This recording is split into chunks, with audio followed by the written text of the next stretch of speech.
Prečo Boh nezničil Satana a svojho syna na smrť poslal? Keby si mala vybrať, či chceš mať doma 3 deti alebo 3 roboty, čo si vybereš? Čo by si odkázal človeku, ktorý zažil na svätej spovedi bolestnú skúsenosť? Odpustite nám. Predtým, ako si bol kňaz, bol si niekedy zaľúbený? Bol som, hej. A bolo to krásne. Ak mi nebude udelené rozrešenie vo svätej spovedi, ale viem, že v susednej fare ho dostanem, je to v poriadku? Nie je. Prečo?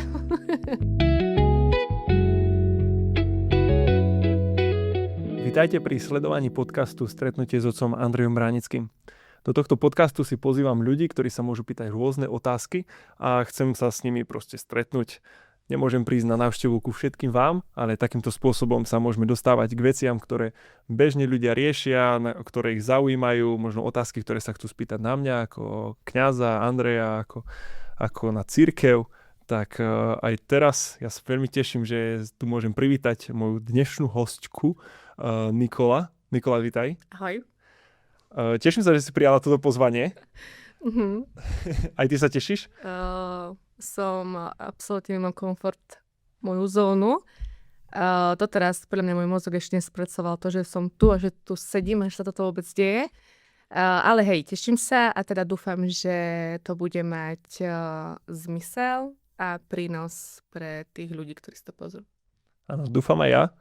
Keď som sa ťa pýtal, že ako by sme ťa predstavili, ako ťa mám predstaviť, tak si povedala, že ty chceš, aby zaznelo, že ty si ten najobyčajnejší človek, že chceš byť dobrou manželkou, áno, dobrou matkou, dobrou kamarátkou a najlepšou verziou seba samej. Áno, nič viac, nič menej. Takže teším sa, že tu môžem privítať dobrú manželku, dobrú matku, dobrú kamarátku. Ja ťa úprimne vôbec nepoznám. Stretli sme sa pri jednom rozhovore v kostole a kladol si veľmi zaujímavé otázky. A ja som sa ťa nespýtal, vtedy sme si ešte vykali, že a nechceli by ste ísť do podcastu? Ja som razantne povedala, že nie, lebo na to nemám, ale stalo sa, čo sa stalo, bože cesty sú nevyspytateľné a nejakým zázrakom som tu. Áno, takže veľmi sa teším, že si tu a môžeme ísť na to. Môžeš klásť svoje otázky. Ak mi nebude udelené rozrešenie vo svätej spovedi, ale viem, že v susednej fare ho dostanem, je to v poriadku? Nie je. Prečo? Nie je to v poriadku. Nie je to v poriadku. Prečo keď niekto mi nedal rozrešenie, neviem aký hriech je, to je úplne jedno aký hriech, ale ja mám takú tú vnútornú túžbu, proste chcem, aby mi bolo odpustené, tak hľadám iného kňaza.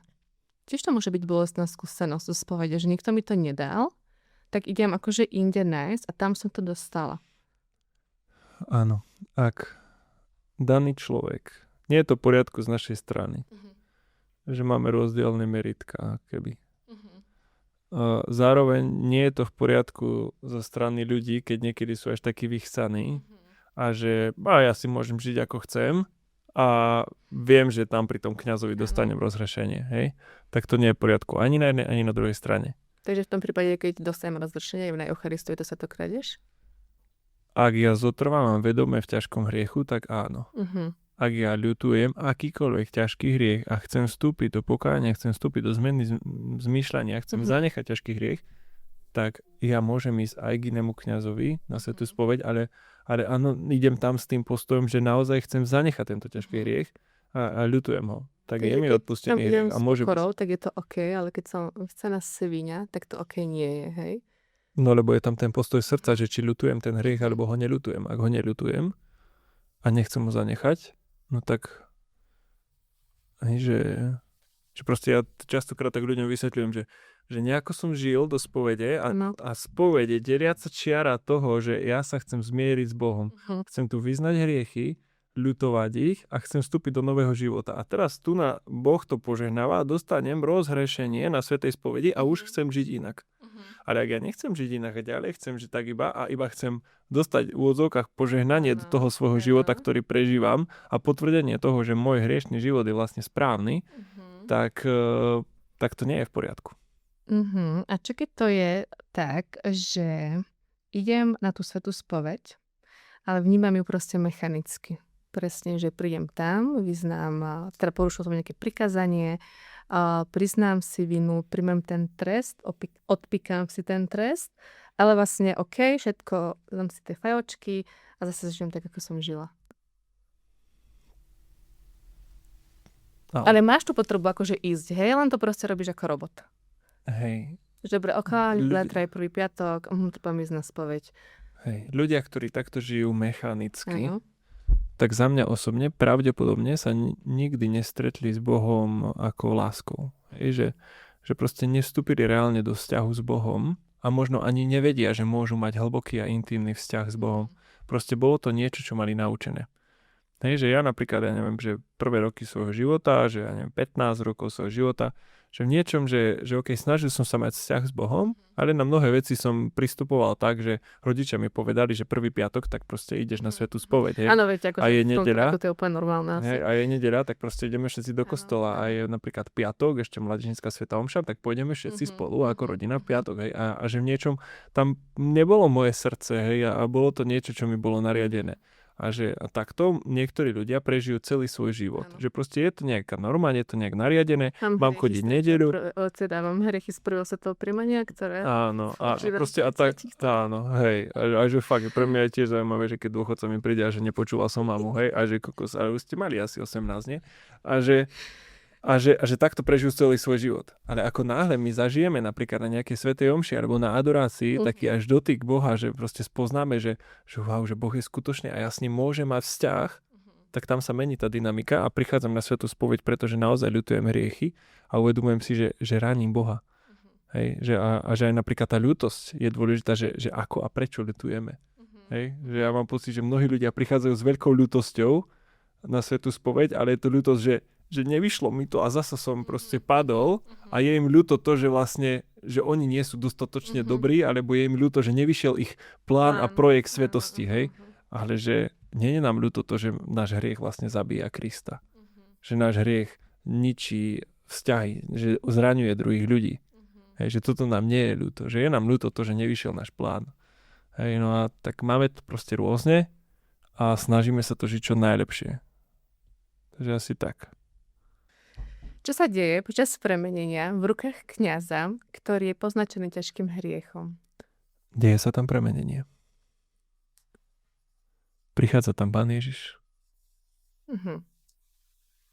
Aj keď tam je ťažký hriech. Aj keď tam je ťažký hriech.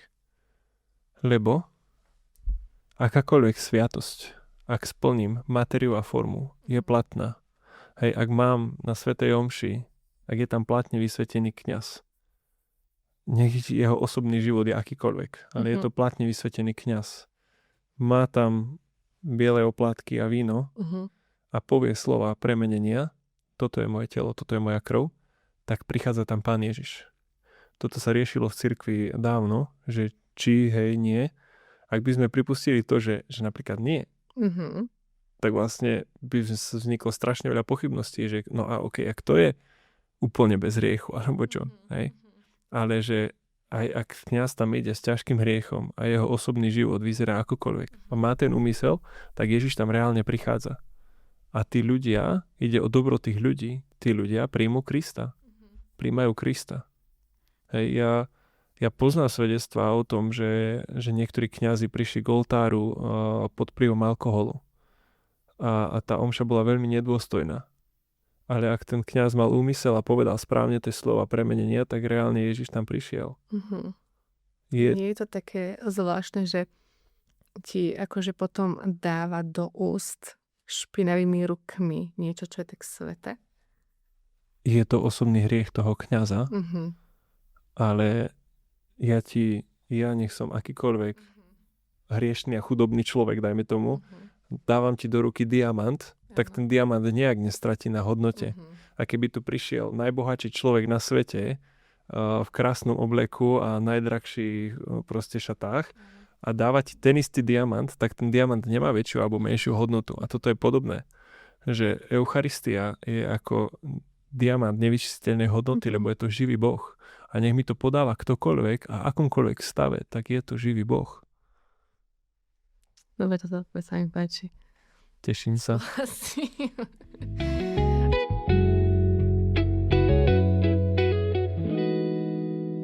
Prečo Boh nezničil Satana a svojho syna na smrť poslal? Vieš, že keby to robil v zárodku, že zničí zlo, tak nemuselo byť vlastne žiadne zlo a mohli sme mať všetci mega super. Dám ti otázku. Áno. Keby si mala vybrať, či chceš mať doma 3 deti alebo 3 roboty, čo si vybereš? 3 deti. Ale tie deti budú možno v niečom, alebo isto pôjdu proti tebe. Budú ti odporovať, budú ťa mať, možno niekedy nebudú ťa mať radi. To ti robot nikdy nespraví, ako správne naprogramuješ. Prečo si bereš deti? Ale keby Boh zničil Satana, tak by nebolo zlo. Vieš, boli Prečo by deti si super. vybrala deti? Lebo sú živé, lebo sú moje. A môžu sa slobodne rozhodnúť, či ťa budú mať radi, alebo nie. No tak každá matka dúfa, že to dieťa ho bude mať rado. Ale je to o nejakom budovaní vzťahu a nie je to o nejakom naprogramovaní, že teraz ťa budú zvelebovať, ale je to o nejakom vzťahu, nie? Že vlastne Čo mám chápať? ty chceš, aby to dieťa malo slobodnú vôľu. Aby sa dobrovoľne rozhodovalo pre nejaký vzťah. Ak by sa zaľúbil do teba muž, ktorému ty by si dala nejaký elixír lásky a vieš, že by to bolo súvislo to s nejakými čarmi, Áno.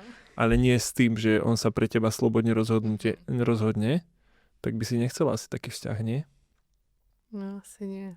No a teraz, keď sa vrátime na začiatok, tak Boh stvoril anielov Áno.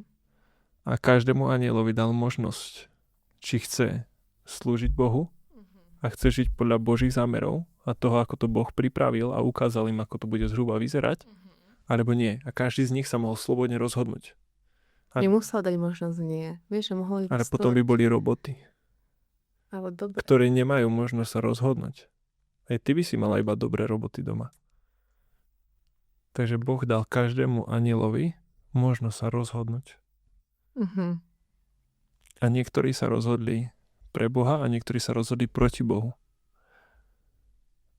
A títo anieli, ktorí sa rozhodli pre Boha a padli anieli, ktorí sa rozhodli proti Bohu, voláme ich démoni a na čele Satan, tak sa rozhodli, tak obidva tie dve skupiny anielov idú nejak akože s človekom, hej.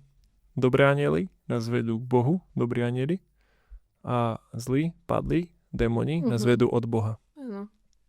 No a teraz, keď to posunieme ďalej, že prečo Boh dal teda akože vôbec možnosť človekovi, aby zhrešil.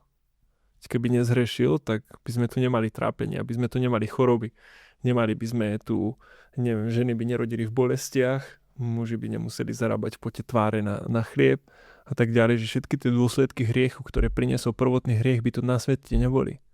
Prečo to tu je? No, prečo? No je to preto, lebo keby nebola možnosť rozhodnutia, nebola možnosť voľby, tak by sme boli ako roboty, ktoré sa nikdy nemohli rozhodnúť žiť. Dobre, ale v krásnom svete vieš, že ten prvotný ale ten krásny svet. Ten raj. Ale ten krásny svet raz príde. Veď áno. Ten krásny svet raz príde. Nie všetkým to bude dané. Áno, ale každý sa môže slobodne rozhodnúť. Ale nemusel sa. Ale nebude tam žiadny robot. Nebude tam žiadny robot. Každý z nás sa môže slobodne rozhodnúť a raz ten krásny svet príde. Raz príde nové nebo a nová zem a všetci, ktorí budú v očistci, už skončí očistec, a všetci, ktorí budú v nebi, znova dostanú telo a budeme žiť na zemi, kde nebude žiadnej hadky, kde nebude žiadnej bitky, kde nebude žiadnych chorôb, žiadnych trápení, kde, ako sa aj píše v Svetom písme, dieťa bude môcť vložiť ruku do diery hada. Ale mohlo to tak byť, keby neprišlo to zlo. Dobre. Mohlo, vieš. Znova, a tam nebudeme ako roboti. Späť. Akože Anieli na začiatku sa mohli rozhodnúť. Áno. Idem s Bohom alebo proti Bohu. Áno. Museli sa rozhodnúť. Každý z nich musel spraviť rozhodnutie. Aby to bolo slobodné rozhodnutie. Dobre. A tí anieli, ktorí sa rozhodli pre život s Bohom, áno, tak už navždy žijú vlastne v tej radosti a v tej bláženosti s Bohom. Každý z nás tu na zemi sme preto, aby sme sa rozhodli, či chceme žiť v Božej láske alebo nie. Dobre, a nakoľko chceme žiť tej Božej láske. A to ovplyvní, ako budeme žiť večnosť. A keď sa rozhodneme v tom meritku, v tom konečnom, pretože chceme žiť s Bohom večne, tak my už potom budeme večne žiť z tej radosti a blaženosti, ale toto je ten čas nášho rozhodovania. Rozhodujem sa pre Boha, alebo rozhodujem sa proti Bohu. Tak to si... dobre, akože ja rozumiem, čo chceš povedať. Hej, lebo anjeli majú absolutistické niečom, keď to tak pomenujeme, že oni sa mohli rozhodnúť raz. Hej? Že už žiadny anjel, ktorý sa vtedy rozhodol pre Boha, sa nerozhodne preto, aby bol démonom, a žiadny, ktorý sa vtedy rozhodol ísť proti Bohu, sa už nerozhodne byť dobrým anjelom. Proste už sa to nedá. Už nikto z nich sa nevie rozhodnúť inak. Ale my ľudia máme slobodnú vôľu toho, že my sa rozhodujeme počas života veľakrát. Ale ak sa v konečnom dôsledku rozhodneme pre Boha a pre večný život s ním, tak už potom sa to nebude dať zmeniť. A ak sa na konci rozhodneme preto, že chceme ísť proti Bohu a nechceme s ním žiť večne, tak už tiež to nebudeme vedieť zmeniť. Ale teraz je čas, kedy sa môžeme slobodne rozhodovať. Takže je to vlastne skúška. Tento pozemský čas. Je to čas slobodného rozhodovania. Dobre, je to čas slobodného rozhodovania, ale že akože ty môžeš chcieť byť, že chceš byť, každý chce byť v nebi. Nepoznám človeka, ktorý by nechcel ísť do neba, hej. Ale proste páchaš tu tie hriechy, to zlo. A nemusíš sa tam proste dostať. Ale ak sa tam chceš dostať, ak naozaj úprimne ľutuješ svoje hriechy, tak s obrovskou pravdepodobnosťou sa tam dostaneš. Aj keď celý život, keby si páchal ťažké hriechy, ale naozaj ti to je ľúto a proste akože snažíš sa v tom bojovať. V poslednom zlomku, hej, že stačí. A ľutuješ a chceš ísť s Bohom večne, tak pravdepodobne proste, asi nepôjdeš hneď do neba, lebo proste sa ti to fakt nedarilo a pôjdeš pravdepodobne ešte do očista, ale určite nepôjdeš do zatratenia.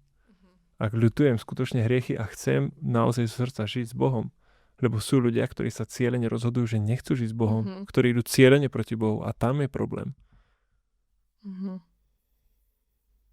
Dobre, bolo to veľmi diplomatické, ale súhlasím s tým, čo hovoríš. Lebo aj tak proste nie, akože ja to chápem, čo chceš povedať, ale nechápem. Poď, čomu nerozumieš stále, lebo to aj ľudia tomu nerozumejú. To nie, že nerozumiem, akože ja chápem tej pointe, čo... Ale nemáš to prijaté v srdci, takže? Nie, absolútne nie. Dobre, takže čo nemáš prijaté v srdci? Čo to proste mohlo byť všetko super. Vieš. Ale boli by sme ako roboty. Ako vieš?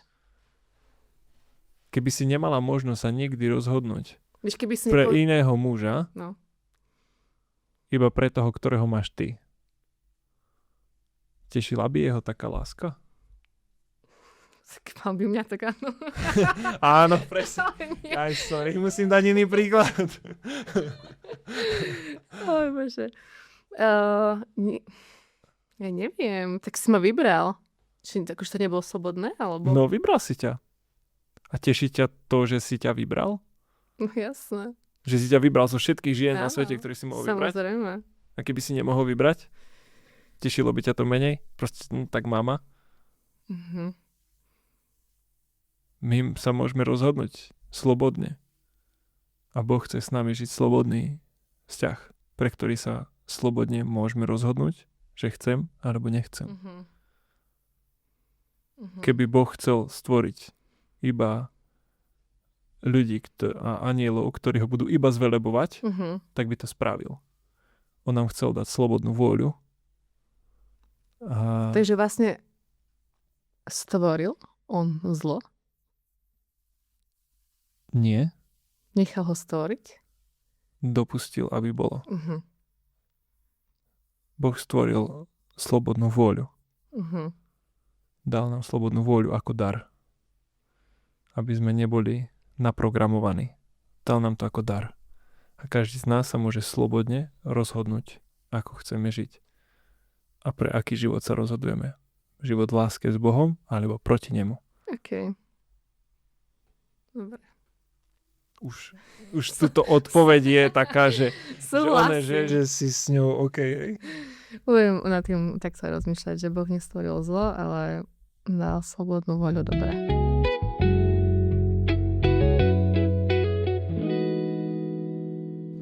Prečo stokrát opakovaný ľahký hriech ostáva ľahkým hriechom a jedenkrát spáchaný ťažký je neodpustiteľný? Čo znamená neodpustiteľný? Tam je ten príklad s tou susedou a s nejakým párom, ktorý napríklad ovdovel, dal sa dokopy. Že, dajme tomu, že mnoho z nás žije v nejakej domienke, že stačí mať krížik na krku, stačí chodiť do kostola, stačí sa modliť, ísť prijať Eucharistiu a odfajknem všetky tieto časti a potom prídem domov a idem si sadnúť pred dom na lavičku, pred bytovku a s totálne jedovatým jazykom budem ohovárať susedu zo 4., aká je, ako žije, ako neviem čo. Ešte s tým vlastným presvedčením, že to je vlastne úplne v pohode, lebo konštantujem a ešte vlastne samú seba presvedčam o tom, že čo je pravda, nie je hriech. A robím to na dennej báze. Prídem na druhý deň do kostola, na svätej spovedi, na začiatku omše si spýtujem svedomie, že akože dobre Bože odpusť a idem zase na Eucharistiu. A robím to stále, robím to denne, hej. A je mi to vlastne odpustené, lebo prídem tam, je to akože v podstate ľahký riech, že sa mám pred sebou obhájim, že to som len povedala, to si len ja myslím. A potom môžu byť napríklad 2 mladí ľudia, ktorí majú proste, akože sa snažia byť vo svojej podstate úplne dobrí, kde môžu, tam pomôžu, nemajú síce krížik na krku, ani chodia každý prvý piatok na spoveď, ale jednoducho sa majú radi, len možno nie sú ešte zosobášení, lebo ja neviem, mal každý svoj nájom, dobre poďte rozumnejšie byť v jednom, bývajú spolu. Viem, že nedostanú rozrušenie, lebo proste nie sú manželia, hej. Alebo je nejaký pár, je dáma, ktorá proste prišla svojho muža vo vyššom veku, je vdova, ďalší vdovec na druhej ulici a proste, ja neviem, po rokoch k sebe nájdu lásku. A neviem sa za tých 5 vydávať, ani ženiť, nechce sa ti, hej, proste už si to raz zažil, tak do toho už nejdeš a tiež nedostanú rozrušenie, alebo žijú na voľno. A tá pointa toho celého tej otázky je, že prečo nejaká jedovatá suseda, ktorá denne ohovára, ale si to akože argumentuje, že to je v pohode, že to ona sa len myslí, a odfajkne si všetko, že bola som a chodí na tú Eucharistiu každý deň, dajme tomu, alebo každý týždeň. A potom je tu pár, ktorý je extrémne dobrý, hej, že robí dobre všade všetkým, nehreší, neviem, fakt, že úplne krásni 2 ľudia a proste nemôžu ísť na Eucharistiu, lebo sa rozhodli žiť spolu. Lebo nie sú zosobašení, alebo sú to dovci, alebo ja neviem. Že mi to proste nedáva absolútne zmysel. Že prečo ten 100-krát ľahký opakovateľný hriech v pohode, aj keď ten človek v tej podstate nie je v pohode a človek, ktorý je v podstate v pohode, je to pre ňoho proste problém. Lebo to rieši nejak inak. Je to vdova, alebo je to nejaký mladý pár. Jediné, čo mi napadá, že lebo je to kresťanská morálka. No, nie je to zlé, nie je to proste postavené na hlavu. Tak je to nejaké základné desatoro. Nezosmilníš. Je to nejaká akože norma toho, ako máme žiť. A keď ju sa rozhodneme sami dobrovoľne nežiť, tak my sami sa vyčleňujeme z tej milosti, ktorú môžeme prijať. Kdežto keď ja, mám hriech, že neviem, myslím, ako tá žena ohovára, no tak dobre, no tak má riadne poškvrnené srdce, a pred Bohom môže byť veľmi súdená za to, ale ona chce úprimne pristúpať sviatostiam a nechce vedome a dobrovoľne vstupovať do ťažkého hriechu, tak môže. Ale áno, aj mňa to mrzí, že máme zatvrdené srdcia. Dobre, niekedy to môže byť tí 2 mladí napríklad naozaj len tie financie, že proste snažia sa ušetriť na svadbu. Tak idú spolu do jedného nájmu, vieš. A proste ale ešte nie sú Budú bývať v jednej izbe a v jednej posteli? No veď áno. Vieš, že to je tá vec, hej? Že dobre, keby myslím si, že v dnešnej dobe je pár, reálne je pár, ktorý sa zoberie, akože sú čistí, určite nie. Vieš, a idú sa vzdať a majú rozrešenie a idú na totálnu sviatosť, vieš, že proste idú tam a určite tiež žili nejako predtým. Dobre, to je otázka, že nemuseli žiť spolu a to je jedno. Ale vieš, že proste je to také, akože ja keby, že som Boh, tak ja mám radšej tú druhú stranu, že mi to príde akože milšie, vieš, že proste že hlavne, aby sme boli dobrí ľudia, ale môžeme žiť v ťažkom hriechu. Áno, že že je pre mňa akože milšie toto ako nejaká jedovatá striga, ktorá proste ide, vieš, denne. To je pravda. Že to je to pokrytectvo.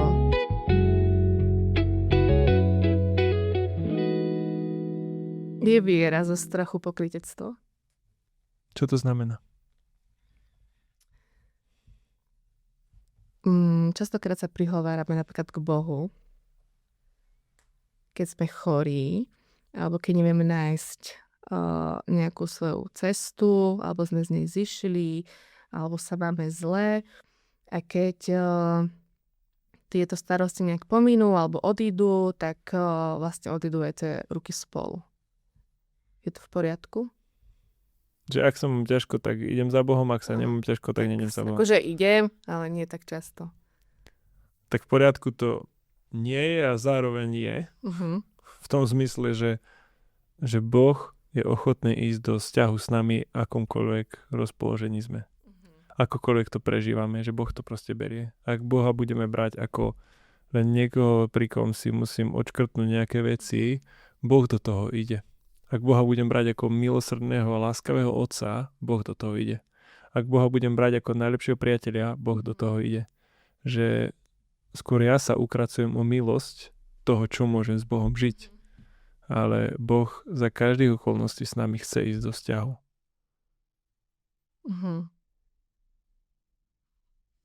Ja by som nešla. Ty nie si Boh. No, to je pravda. Nie si Boh.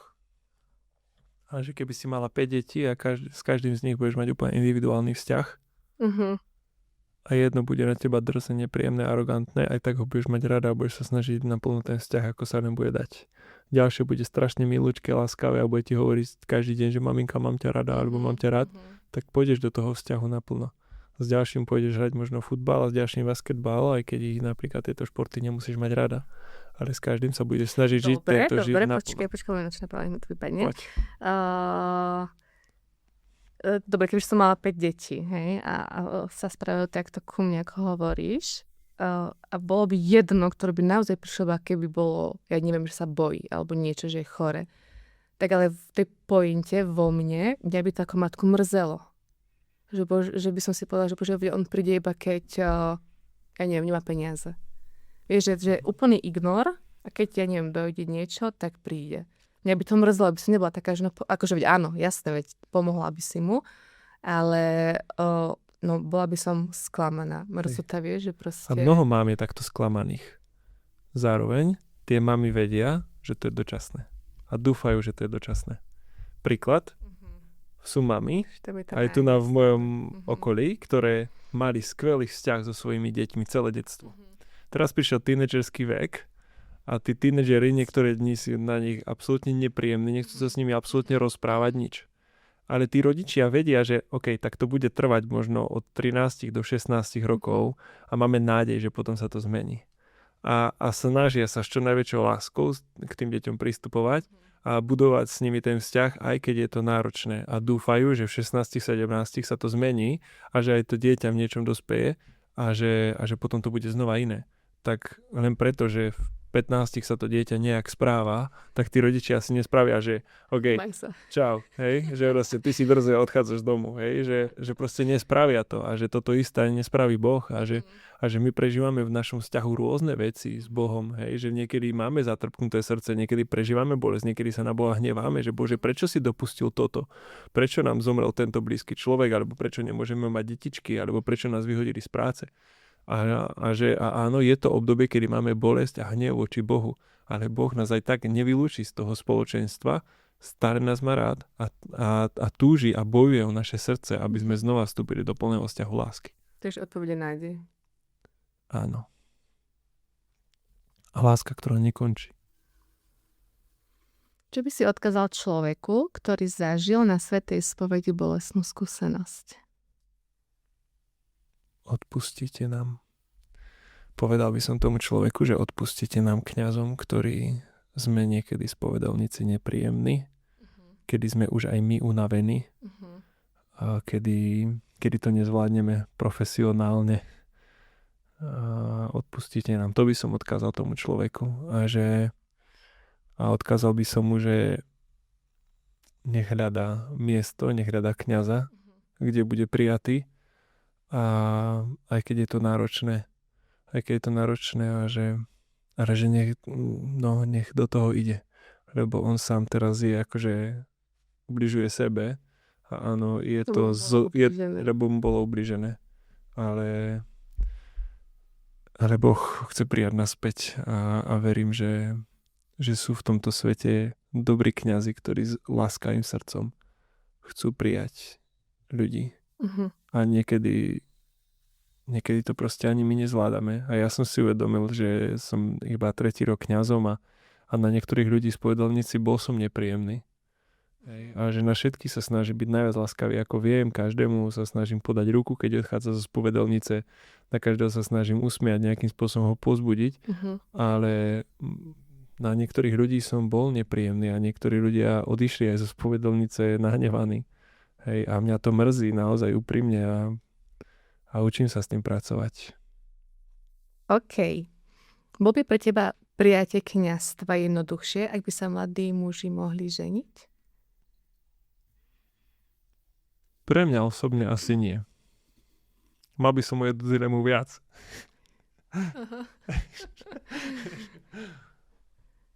Predtým, ako si bol kňaz, bol si niekedy zaľúbený? Bol som, hej. A bolo to krásne. Bolo to krásne, hej. Ale potom som tak vnímal, že sa mám zdať toho vzťahu. Kvôli nejakým aj vonkajším okolnostiam a že teda som to bral tak, že OK, na niekoľko mesiacov a že potom budeme pokračovať ďalej a naozaj som dúfal, veril a myslel si, že to raz bude moja manželka. No ale potom sa veci zmenili. A zmenili sa ako? Zmenili sa tak, že potom o nejaký čas, keď už sme teda neboli spolu, a bolo to veľmi bolestné pre nás oboch, tak som tak vnímal v modlitbe a v nejakom takom rozlišovaní, že rozhodnutie sa pre kňazstvo je, ale pre akýkoľvek život, aj pre manželstvo, je niečom krok viery. Že je naozaj ten pravý. Hej? No niečo musíš ísť takom, že OK, tak verím tomu, že je pravý, hej, z toho ako poznám a že v tomto som tak pocítil, že rozhodnutie sa pre kňazstvo je krok viery, že mne sa teraz neprestanú páčiť dievčatá, neprestanem túžiť po manželke, neprestanem túžiť po deťoch, neprestanem túžiť po rodinnom živote a po všetkom tom, čo prináša rodinný život. Aj vo stave, že si kňaz? Áno, a že neprestanem akože potom túžiť, ja som si to uvedomoval, ale že ja potrebujem spraviť krok viery. Že áno, a teraz máš niekedy také, že túžiš po to? A to nie je zlé? V čom nie je zlé? Že nie je to hriech? Nie je hriech, že túžim, ja neviem, mať deti? No.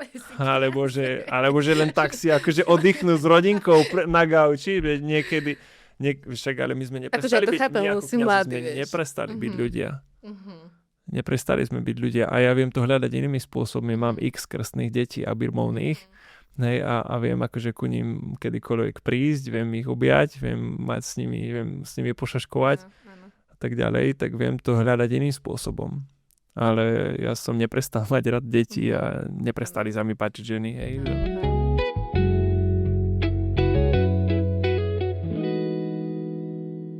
Ďakujem za všetky tvoje otázky.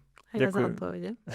Ďakujem, že si tu bola. Ďakujem za otvorenosť, úprimnosť.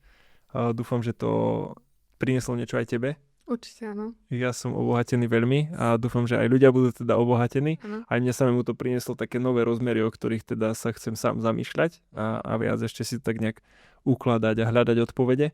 Ďakujem taktiež všetkým vám, ktorí ste sledovali tento podcast. Dúfam, že to bolo pre vás veľmi podnetné. Ďakujem taktiež za finančnú podporu, lebo niektorí ľudia ste sa prišli teda opýtať, že či mi nejak netreba pomôcť aj po tejto stránke a teda ďakujem veľmi pekne, že bez vás by to nebolo možné a naozaj som hľadal spôsob, ako toto celé vlastne financovať, takže ďakujem veľmi za to. A poprosím vás, aby ste to zdieľali, posielali ďalej, ukladali si to, aby ste dali sledovať, lebo tým pádom sa to môže dostať k viacej ľuďom. Na záver sa pomodlíme a ideme ďalej. Tak Pane Ježišu, ďakujeme Ti za tento čas, ďakujeme Ti, že mohli sme sa rozprávať aj o týchto témach. Prosíme ťa, aby Ty sám si sa dotýkal všetkých, ktorí budú sledovať tento podcast, a aby si nás prevádzal aj v ďalších dňoch, lebo Ty si Boh a žiješ a kráľuješ na veky vekov. Amen. Pán s vami, I s duchom tvojím. nech vás žehná, chráni, vedie všemovúci Boh, Otec i Syn i Duch Svätý. Amen. Choďte v pokoji. Ďakujem. Super. Super, No, spotenú. to nevadí.